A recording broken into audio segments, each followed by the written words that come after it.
Okay, so in this video, I'm going to be talking about, I'm basically going to be talking about motion. Now, this video, I'm not going to go over a specific problem. It's sort of like a summary of some previous topics I've talked about, and also talking about work and energy, things like that, all these things might be related to each other. So this talk is about motion of objects, i.e., like kinematics, kinematic equations like position, velocity, acceleration, and then also things in like when you have like a force move some object. So the movement of things. Obviously, if a force displaces an object over some distance x, obviously there's some work has been accomplished. So that's what this is. This is just basically talking about the motion of objects. Okay, so first of all, we have, of course, position versus time. There's some graph there. We have velocity versus time and acceleration versus time. Now, these three are all linked together. So what happens is, of course, if you have position versus time, if you want to find velocity, you just take the derivative of it right here. The derivative of position with relative to time is velocity. And if you have velocity and you want to find acceleration, well, the derivative of velocity with respect to time is acceleration.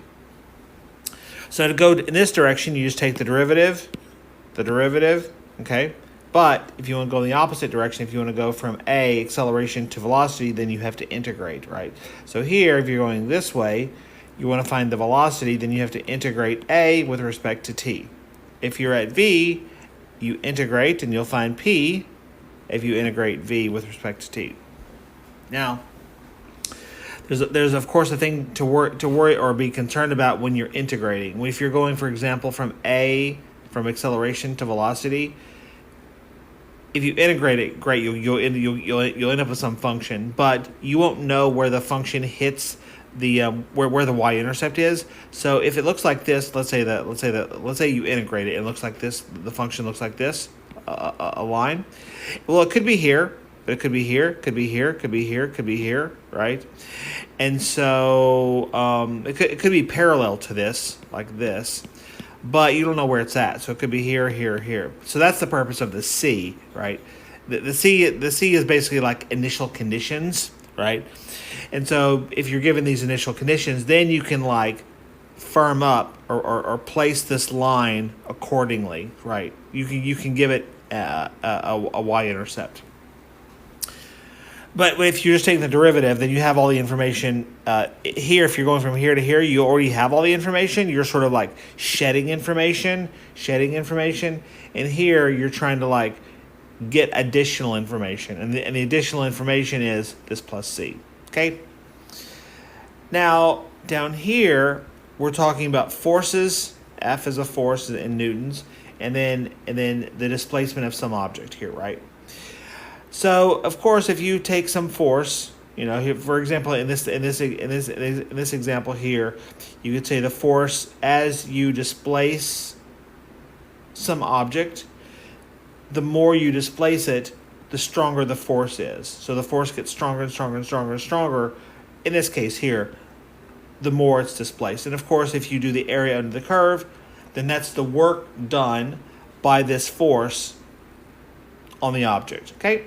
So that's the work done by this force on the object over this displacement. Now let's say you have this, but you wanted to find this. You actually want to find the function energy as a function of x and not force as a function of x. Well, work and energy are kind of like the same thing. Like work causes a change in energy. So you can think of work and energy are like two sides of the same coin. So if you want to, because they're both in joules. So if you wanted to find this actual function, the area under this curve, its actual function, just like here, if you want to find this area under the curve, its function, well, you integrate it and it becomes this. The area under the curve here becomes this. And so the area under the curve becomes this thing, right? So just like normal, you would take whatever this function is, and you would integrate it, and then you would have your energy as a function of displacement. Now there is one wrinkle when dealing with energies, is that you have to know what energy you're talking about. If the force is moving some object, and it's causing the object to gain kinetic energy, like it's going faster and faster and faster, for example, then the energy that we're talking about is kinetic energy. And so if you wanted to find the kinetic energy, for example, versus displacement, you just integrate it, just like normally. Whatever this function is, you just integrate it, no problem. And then you have kinetic energy as a function of x.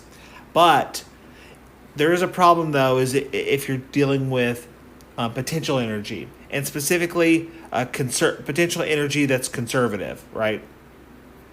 If you have that scenario, then you integrate as normal, but you flip the sign. So now, instead of, let's say it's positive, whatever it looks like, you just flip it around, okay? That's because if you're here, let's say you're here, and let's say you're a spring, and the spring is compressing in, let's say you're compressing in like this. Yes, the energy is going this way. There's more energy, but the force is trying to push you back. So the force curve and the potential energy curve are opposites. Okay, so remember, if you have the force and you want to find kinetic energy versus displacement, great. You just integrate it as normal. Of course, you still need your plus c, right? You still need your constant integration.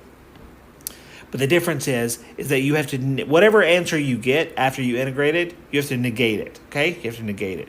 Conversely, if you're given let's say this is kinetic energy versus displacement, and you want to find the force, all you have to do is take the derivative of it. And then great, now you have now you have force versus x. So, and that's wonderful. But if you have this and it's potential energy, conservative potential energy versus x, and you want to find the force, you can differentiate it, but you have to negate the sign. Okay, so the sign, if you go from here to here, you integrate but negate. Here you differentiate and negate. Okay, and but that's only with conservative potential energy. If it's kinetic, you just do it just like normal.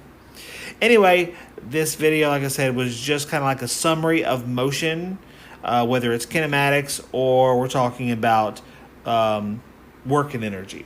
All right, that's it.